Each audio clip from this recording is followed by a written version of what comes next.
Good morning, everybody, and welcome to the Rangers Review morning briefing for Friday, the 21st of April. I'm Derek Clark, and I'm joined this lovely Friday morning by the bright and cheery face of Stevie Clifford. How are we doing, Stevie? Morning, mate. You all right? Morning, everyone. Fantastic.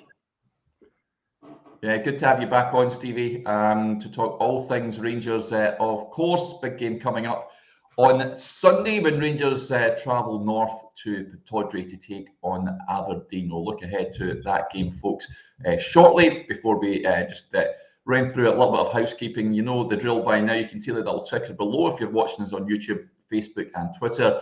We've got that offer on the website just now, 50 pence for 2 months worth of content. Not only that, you can get entered into a draw for a personalised tour of Ibrox with a club legend at the beginning of May as well. So it really is a brilliant offer we have on just now. Just head over to rangersreview.co.uk/subscribe to take advantage of it. You need to be quick though, it ends next week. So yeah, that is your call to go and subscribe. If you haven't already done so, you can subscribe for free to our YouTube channel. Over 12,000 of you now watching us on a weekday morning, so thank you to each and every one of you. And a quick word for our podcast sponsors as well. Seneca here, Restoration. If I can get the slide up on the screen, there's the top dogs in hair transportation, hair transplants. If you want to reinvigorate the top of your head perhaps, or restore some lost self-confidence,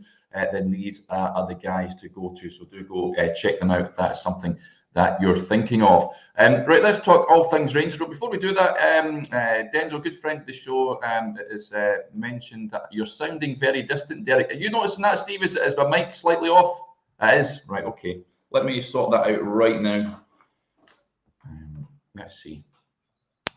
Here we go. This is how you know it's live, folks. We'll try and sort this out just now. Let's go to audio.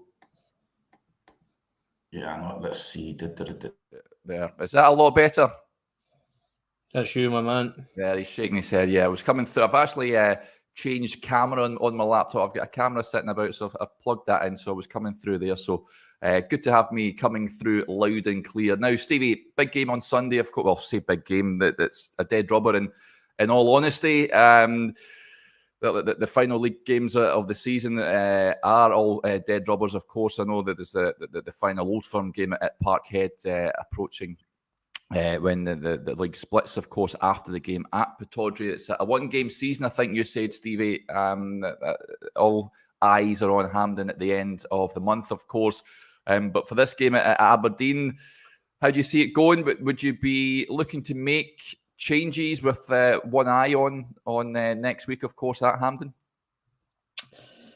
Well, you said it was a big game, Derek. It's a big game for them, as they like to pretend that we've got a rivalry and stuff, which we don't.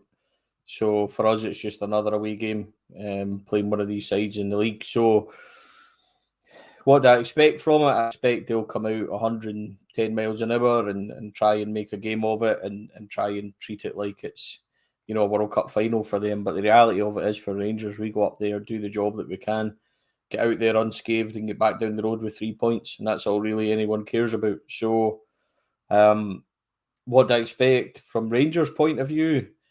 I would expect that Michael Beale will pick more or less the same team that he has done. I don't think he'll make any changes. I think that once the split comes, Derek, you mentioned there that trip to Parkhead. We don't need to go there. It's Ibrox, of course, that we have the last Old Firm game. So I wouldn't be surprised if you see the likes of Robbie McCrory, once that split does happen, he'll get the number 1 jersey perhaps for the last remaining games till we have a look at him. Things like that. So, but as for Sunday, I would expect he'll keep the team ticking over, and he'll keep more or less the same the same kind of setup and the same team that he has been recently. So I don't expect overall massive changes, Derek. I think, as I said, genuinely, I think once the split comes, you might see that. I know a few of us have asked, maybe let's see what Rabbi Matondo's like, let's see what Robbie McCrory's like, etc. Yeah. I think we'll get that after the split. But as for Sunday, I think he'll go with the strongest available. It might be more or less the exact same as what you've seen last week, depending on where the likes of Ryan Kent and things are. So Press conference today, it gives us an opportunity to ask about Ryan Kent's links to Burnley and things like that. So these will be things that we'll ask today, as well as getting a general kind of fitness update. I don't think there was too many, Derek, that were major injury problems. You know, Connor Goldson had an outside chance of making Sunday, but we're more looking at him for next week. So it's a case of just kind of waiting to see who's recovered for their bumps and bruises and stuff like that. So interesting press conference ahead today. I think there's a few sort of pertinent questions to be asked. Yeah, absolutely. That's just before 1 o'clock this afternoon, folks, that press conference with Michael Beale, of course, and whatever player Rangers put up to speak ahead of that game. Lots of comments coming in. Just when you touched on Robbie McCrory there, Stevie, there was a comment saying it's now the time for young Robbie to be thrown in. I'm not entirely sure that he will do at Pittodrie with Celtic approaching at that semi-final, but SH says I'd give Robbie McCrory a start. We've got to see if he has what it takes in these last few games. I think he will get the opportunity after the semi-final of that. There is no doubt. I think Michael Beale has said on record that he will get a chance as well, and that will give us an opportunity to make a judgment, I guess, if he is he is the future and can take over the gloves from Alan McGregor. Bell's Brigade said, will Goldson be back for the semi-final? Is Kent definitely off? He says, well, we'll find out later on today when we do speak to the manager. He said prior to the game against St Mirren last week that he's hopeful that Goldson will be back for Aberdeen. But listen, Stevie, I wouldn't risk him if he's... I would have one eye on that semi-final with regards to goals, and I would continue. I know there was 2 bad goals that Rangers lost at the weekend with Suter and Davis at the heart of the back line, but if there's any nagging doubts with Goldson, I would rather him just have that full week to prepare for Hampden. Yeah, I'm the exact same. I wouldn't risk him in the slightest either. He's very important to us. Unless he felt like he needed the game time just to shake off any kind of rustiness of the last week, I wouldn't be risking him at all. Yeah. But, you know, I'm sure the manager will speak to him. He's got a big say. He's a big presence in the dressing room, so we'll see what happens. But as for Ryan Kent being definitely off, we don't know the answer to that. The answer is that it's been reported that he is now in talks with Burnley, so it'll be interesting to see what the manager says later on. We know that when this was talked about Alfredo Morelos in Seville, it was mentioned that, or Sevilla rather, it was mentioned that he was more or less away. So that was shot down quite quickly. So I'm not jumping to conclusions too much on the reports and what's been said. But what I would say, Derek, is almost controversially that if there's any truth to this, and Ryan Kent is in conversation or he has started and he's got an eye on moving to Burnley, then I would shake his hand and thank him for his time at Rangers, but he wouldn't be playing again for me. Because once you've decided that your future's away from the club, then I don't think there's much to be gained from persevering with him, because he'll have one eye on his move. He'll not be wanting to overstretch or go into 50-50s, etc. I've got no issue with that, no problem at all. That's the situation we're in. But it's not like he's been playing at the top of his game either, where we should be risking him in games where he might not, or be even less focused on them. So there's big decisions for the manager with regards to Ryan Kent. We need to try and get some answers. I'm sure they'll be asked today. So we'll find out exactly where we are with him. But as I said, controversially or not, if there's a truth behind this, Derek, and if that is his career path, then he wouldn't play for Rangers again for me. It's not a bitterness thing. It's not anything like that. I would just be more willing to go with the guys that are committed and are prepared to run through a brick wall and stuff like that. And I'm not saying he wouldn't, but it's natural, Derek. I think that if that case was happening, then he would have one eye on the future and one eye on his move, which he's quite entitled to do. So there's big, as I said, it's a big decision made. And it's not like, as I said, I'll reiterate this, it's not like Ryan Kent's playing at the top of his game. You know, in recent months, he's been way off it. League Cup final, Parkhead a couple of weeks ago, he's been anonymous, really. So we need him fully focused. And if we can't get that and we can't guarantee that, then thanks for your time, 4 or 5 years service, shake his hand, and then we go and see what else is available. Can Fashion Sakala, for example, play the left side? Could Rabbi Matondo come in? These are options we need to figure out before we go about replacing Ryan Kent in the summer, because if he is going, he will need replaced. And I think this kind of expands on what Michael Beale was saying during the week. If Michael Beale, Derek, wants 4 or 5 players, which he might be focused on at the moment, if Alfredo Morelos and if Ryan Kent goes, etc., it'll need to be more than 4 or 5. So I think if he had his current squad, he might want 4 or 5 starters. So there's a lot of kind of variables coming up, and it's a big time and big decisions for Michael Beale. I know how much he likes Ryan Kent and how much he's spoken about him before, but there's some big questions surrounding his future and what we are going to do with regards to him coming up. Yeah, absolutely. Lots of comments coming in with regards to that. Xander says, enjoyed your article about Kent the other day. Thank you very much, buddy. How do you think we'll hand him heading into the tail end of the season? I think you answered that, Stevie.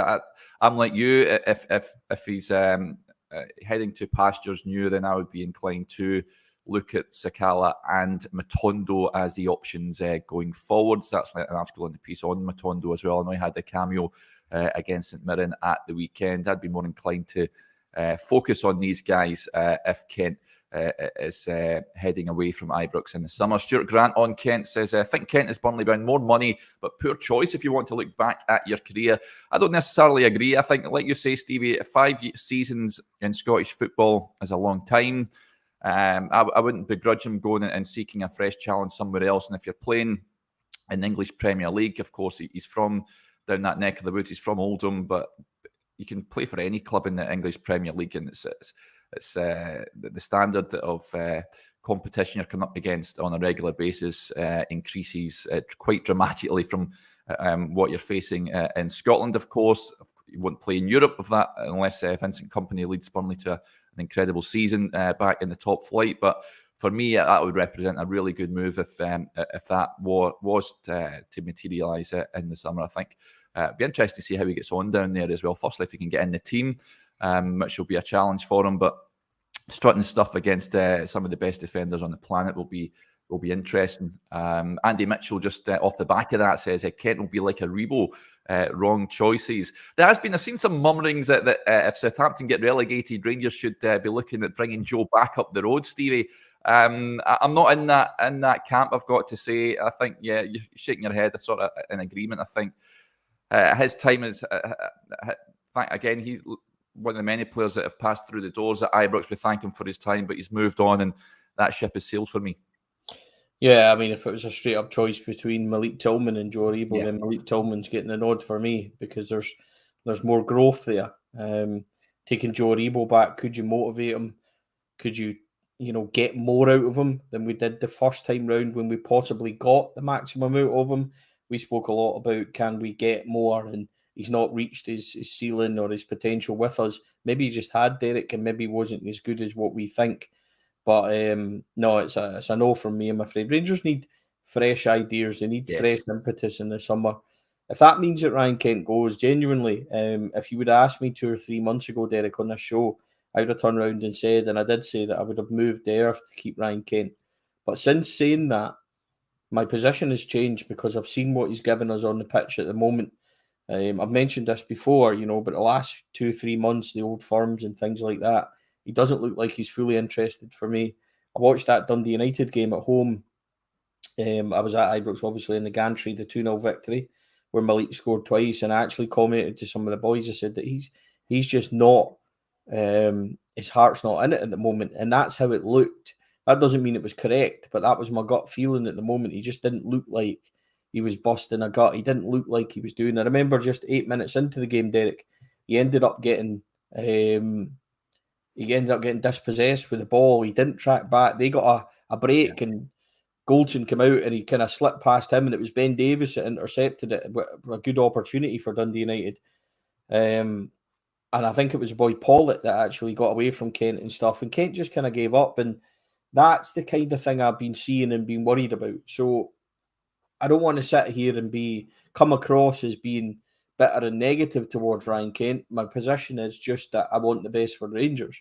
So if he's away and he's made his mind up, then I've generally got no issue with that, because he's given us 5-year service. That's what contracts are for. It's the club's fault we're in this position with him.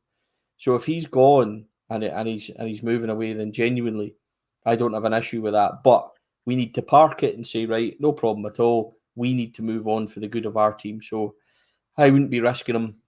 If Ryan Kent was still at the top of his form and performing every week and moving in the summer, then that's a different proposition. But you take him out of the team at the moment, you're not losing a lot. Yeah, absolutely.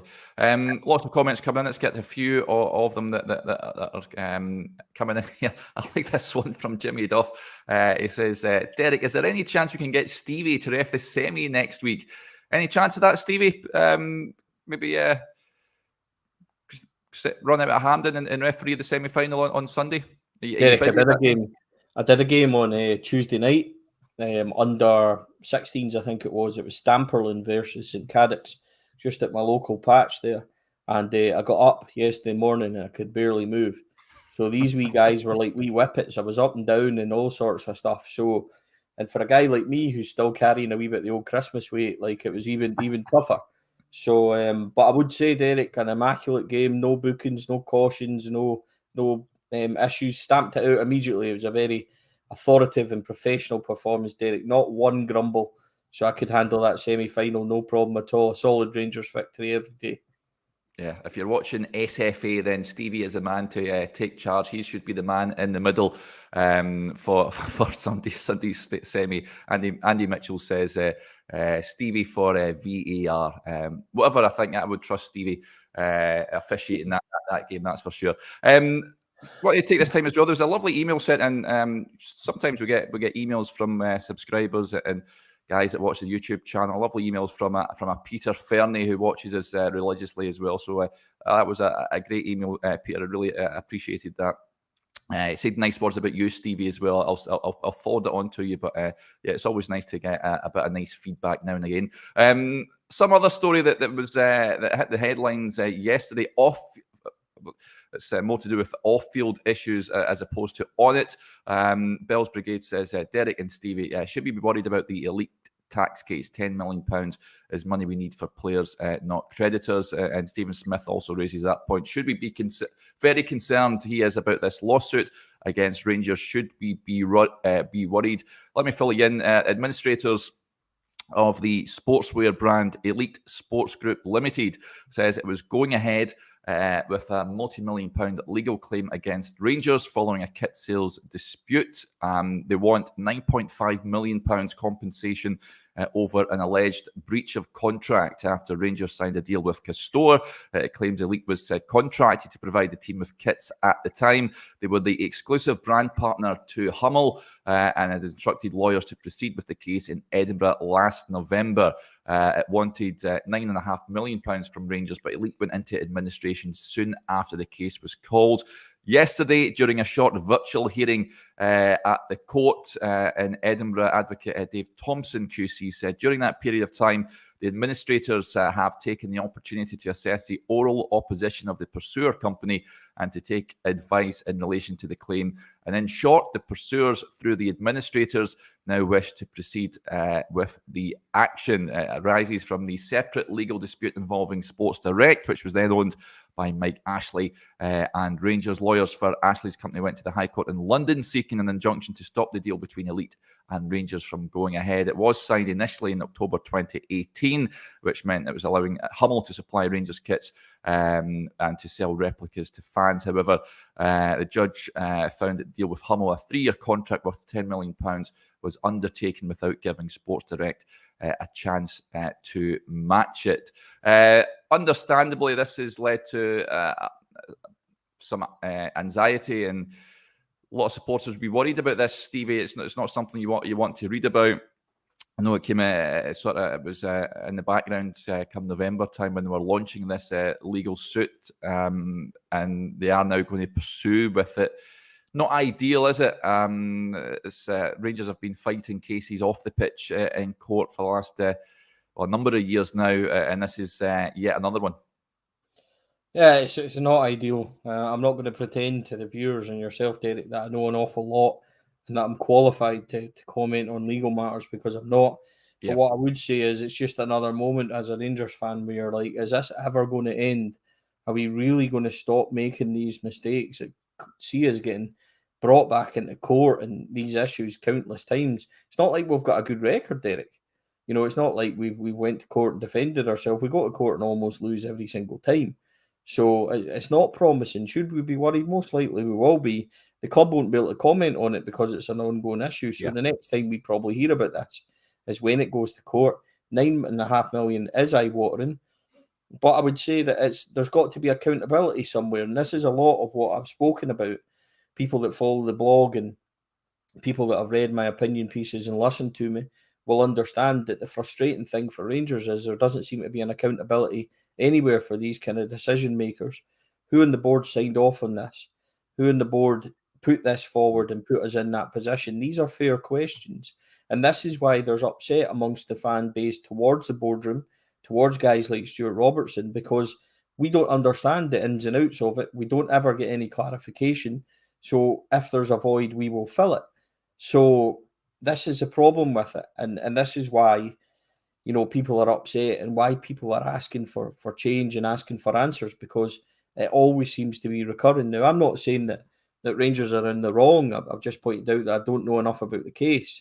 But when you get a reaction from the support, the reaction you get, Derek, will be a lot of people with that kind of angst, with that anxiety, and with the immediate default position of, oh, here we go again.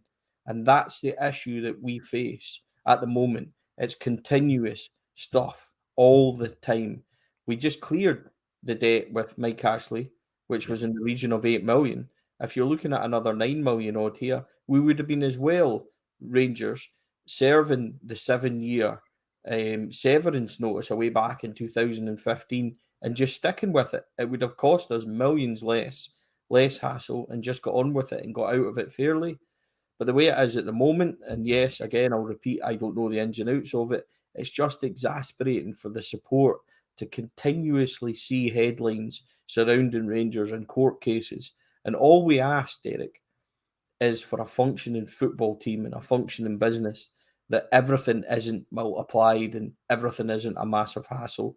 And that's what it comes down to for me. And again, look, I'll say it again, Derek, because I think it's necessary, that I'm not qualified to sit here and give the ins and outs and be judge and jury, but I'm just giving you it from a supporter's point of view, where I see those headlines.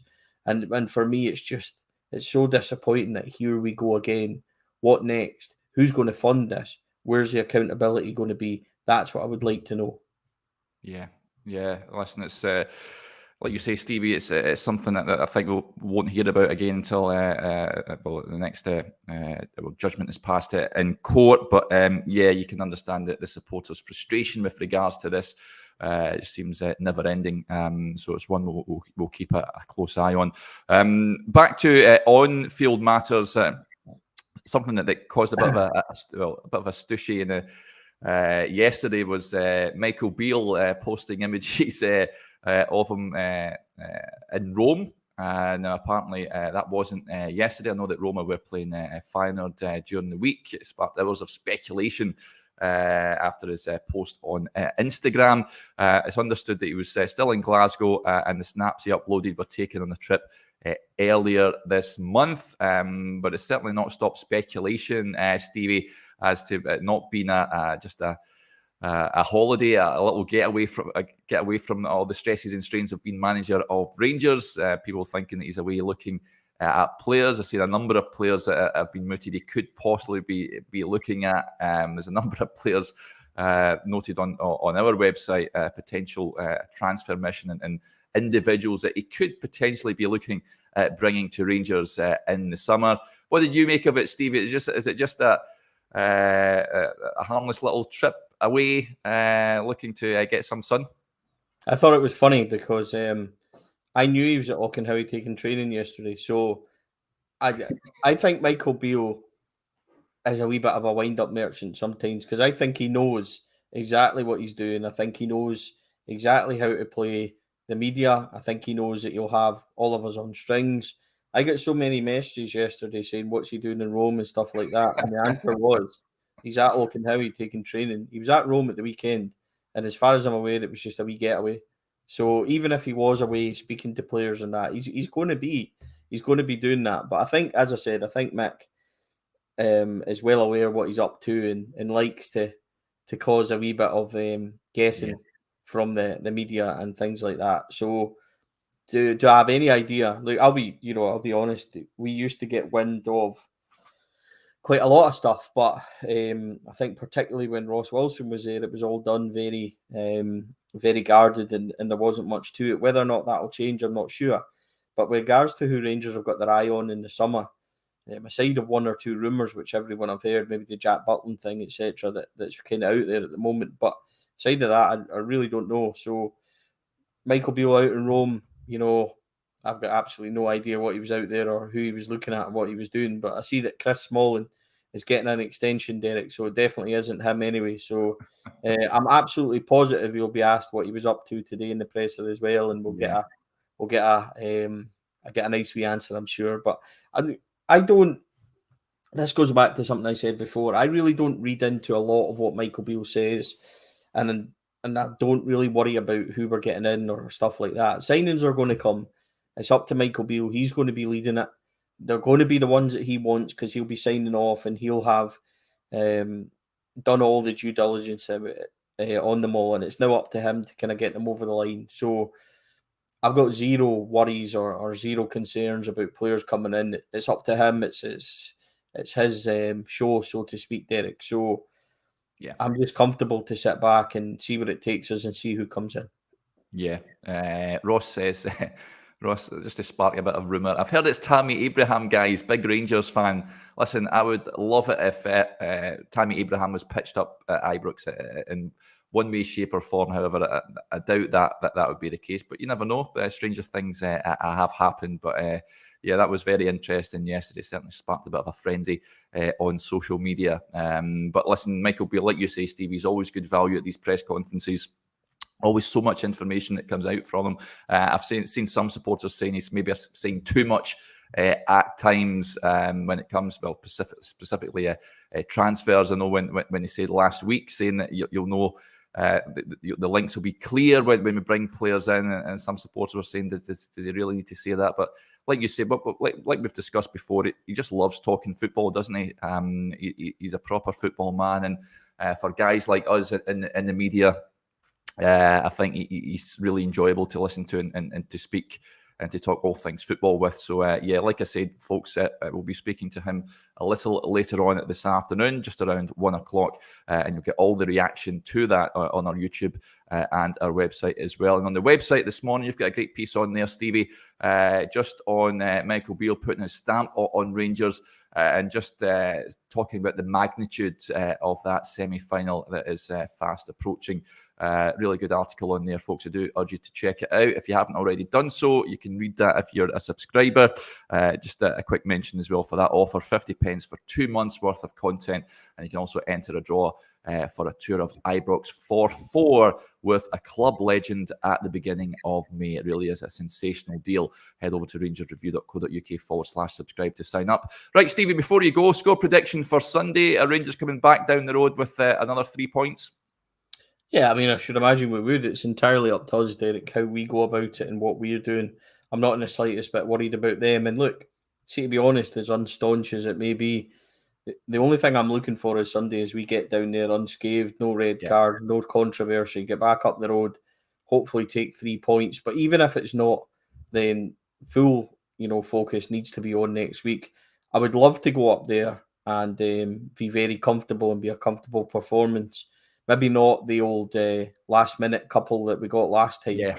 But in the 94th minute, still getting beat. But let's hope we can get the 3 points. Prediction, I'll go 3-1. We'll be 2-0 up and let in that, typical Rangers one where we will be completely comfortable and then just make it a wee bit nerve-wracking, and we'll get another one right at the end to round it all off. So, yeah, I'll go for 3-1, Derek. What about you? Yeah, Aldo, he's going for 3-1 as well. Cantwell, Raskin and Tillman. Yeah, I fancy Rangers to do the business. That being said, I mean, Aberdeen are resurgent now under Barry Robson, aren't they? He's really getting a tune out of them. They don't have Graham Shinnie on Sunday, of course. Don't know how that... Derek? Controversially, this will sound bad, and I know that we don't have any love for Barry Robson and we don't have, any love for them. I do like the fact that we're getting to see different people in charge. Naismith at Hearts, Robson at Aberdeen. It's better than the same old faces. I would rather new guys got their opportunity. And don't get me wrong, I'm not invested. I don't entirely care. I just think it's something different in terms of the league and getting to see it's better than the old faces coming back in, that you know what you're getting and stuff like that. No disrespect to them. You know, you wouldn't want the likes of Tommy Wright kind of rocking up, and it's a staleness, that freshness, that kind of new invention. And you want these guys, you know, we got to remember, you know, as difficult as it is when we face stronger opponents, we need a stronger league that starts taking points. You know, we need that to happen, and we need that to be there. It's up to us to make sure we raise our bar above it. But, you know, Aberdeen going on a decent run and stuff is great for them, but we should be going. It doesn't really matter, as we spoke about the other day. If we went up there and they were bottom of the league, you're still going to get the same fixture. So for us, it's the same test and it's the same challenge every time. But there is a part of me that's kind of glad that it's other people now, and there's a kind of freshness in the league, and we're seeing a wee bit of that. But, you know, as for Sunday, it'll take care of itself. These kind of games always do. They like to think it's a big game. For us, it's just another trip up north, get the points, and get back down the road. Yeah, I'm with you. It is refreshing to see these guys getting an opportunity. And I know St Johnstone have recently sacked Callum Davidson. Stephen McLean, of course, is someone that will be new to management, former Rangers player as well. So it's good to see these young guys getting an opportunity at these clubs, and it isn't the same faces which you see often in England. Of course, we see the likes of Roy Hodgson being called back when he's about 96. Roy's different though. Roy's a national treasure. So yeah. Well, Neil Warnock's another one who I absolutely adore, and he's doing the business at Huddersfield, which is no surprise. But yeah, they were a bit of a car crash until he took over again, and it's quite incredible that he's getting a tune out of them as well. He's going to steer them clear of safety, it looks like. But these old guys, they are not necessarily talking about these guys. It's the guys that often get the job and get sacked from one job and then get another. But yeah, it is really refreshing to see these young guys getting an opportunity. Wish Stephen Naismith all the best. But at Hearts, just not when they come up against Rangers, of course. But yeah, Stevie, you going to put in there?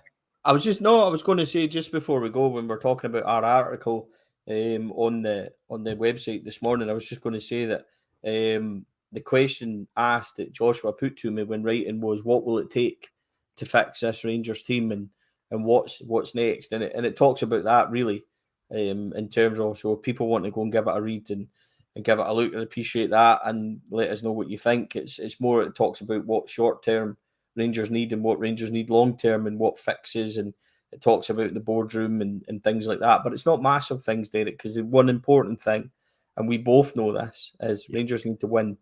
And next Sunday becomes absolutely massive, because if we win next Sunday, then we go into a summer full of optimism.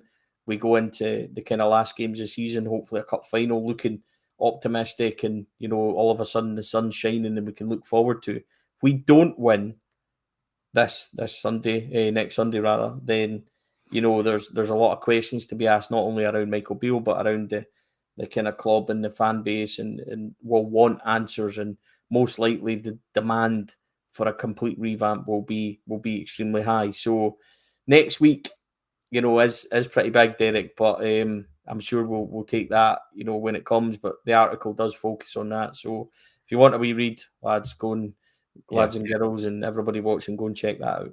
Yeah, and I've put it in the description box as well, folks. So yeah, it's brilliant, Derek. I've written it. It's magic. Yeah, if you do say so yourself. Right, folks, that'll do us there. Big thanks as ever to Stevie. We'll be back again on Monday to look back on what hopefully will be 3 points from Pittodrie for Rangers. We'll have all the usual pre-match and post-match videos and content as well from that game.